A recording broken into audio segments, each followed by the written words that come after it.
নিজেও রাজনীতি বিমুখ। তার একটা বিষয় অত্যন্ত বিনয়ের সাথে বলতে চাই, তার আরো কেয়ারফুল হওয়া উচিত ছিল। এই উপদেষ্টা পরিষদের অর্ধেকেরও বেশি তারা এই বিপ্লবী চেতনা ধারণ করেন না। তারা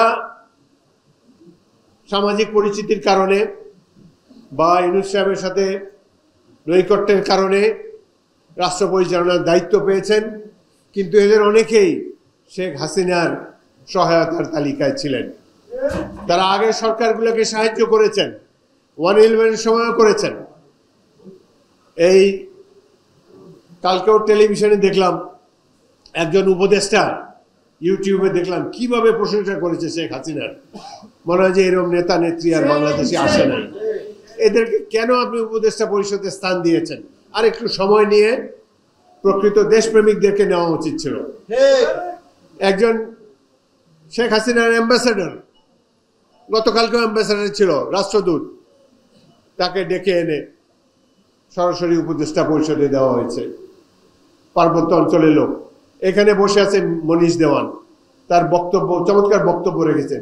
এই ধরনের ব্যক্তিদেরকে তো এই ধরনের উপদেষ্টা পরিষদে থাকা উচিত ছিল, যাদের মধ্যে জাতীয়তাবাদী চেতনা প্রখর।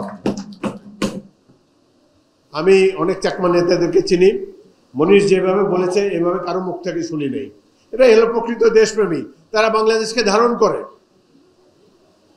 সুতরাং আমরা আশা করব এই উপদেষ্টা পরিষদে তারাই থাকবেন যারা অগস্ট বিপ্লবকে ধারণ করেন, যাদের ত্যাগ আছে, যারা রাজপথে নেমেছে।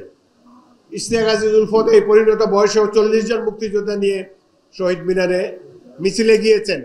গুলি বর্ষণের সম্ভাবনা সেখানে ছিল, পরের দিন ওখানেই শহীদ মিনারে গুলি বর্ষণ করেছে, কিন্তু এই বয়সেও দ্বিতীয়বার তিনি মুক্তিযুদ্ধে অংশগ্রহণ করার জন্য চেয়েছেন। এই জন্য তাদেরকে আন্তরিক ধন্যবাদ জানাই। তার সাথে 40 জন বয়স্ক লোক, সবারই দাড়ি টুপি। এই বয়সেও যে আপনারা সাহস দেখিয়েছেন, এটি পরবর্তী প্রজন্মের জন্য উদাহরণ হয়ে থাকবে।